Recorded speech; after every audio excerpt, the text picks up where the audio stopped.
Thank you, Mr. Chair. Welcome to the Republicans' White Pride rally disguised as a congressional hearing. It might be uncomfortable for some people on this committee to hear about the true history of America, and I hate that for them, but facts are facts.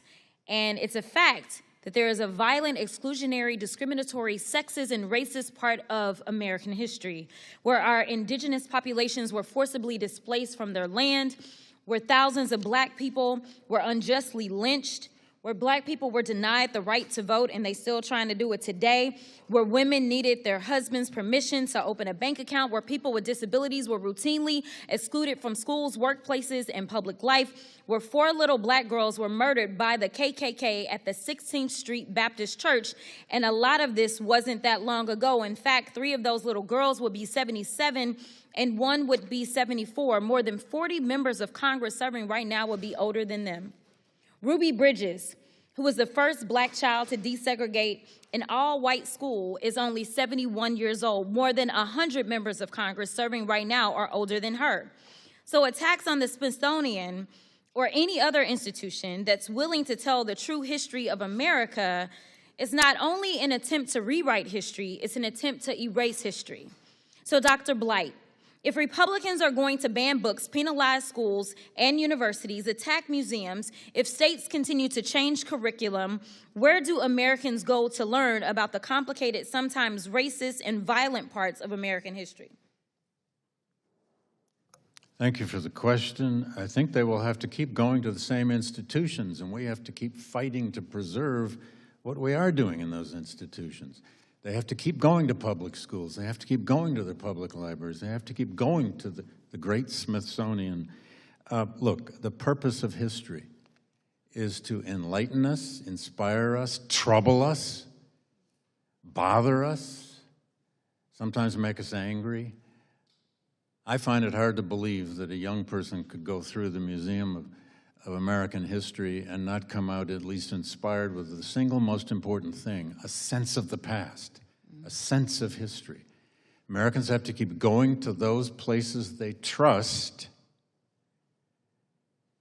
We have to keep those institutions trustworthy. Thank you so much. In fact, that takes me to Dr. Hartig.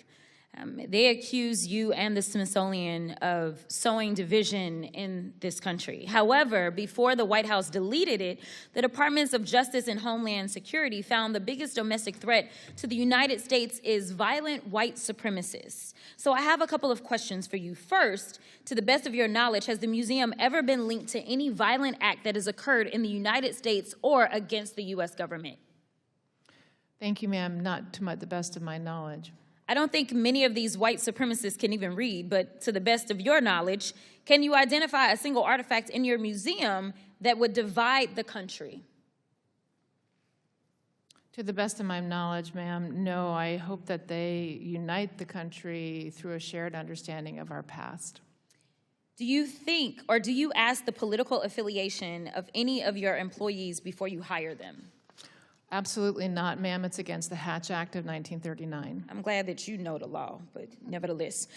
Do you ask if they've donated to political campaigns? Absolutely not, ma'am. It's against the Hatch Act of 1939. We need a briefing in this building, but nevertheless, do you only hire non-white people? No, ma'am. In fact, almost 60% of the Smithsonian's total workforce is men, and more than 50% is white.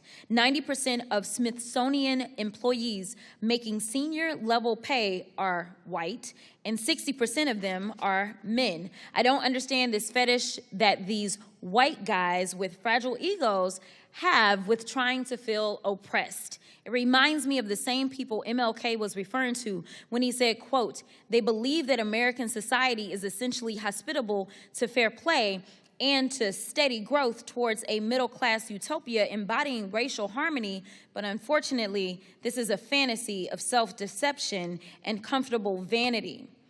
I want to go back real quick, though, Dr. Blight, because you talked about the World Cup. The World Cup that captured the imaginations of the entire world when they saw all of these people of color that was playing for all these teams. And ultimately, if you recall, the last two teams, it was Argentina and Spain. And it seemed like the vast majority of the world was rooting for Argentina, or actually against Argentina, right? And why was that? Just give me an explanation if you could guess. If you'll just let them finish the answer. Spain had the best team. Maybe that's why they were rooting for them. There's also a racist history that exists as it relates to Mr. Byer, Argentina. you're recognized. Thank you.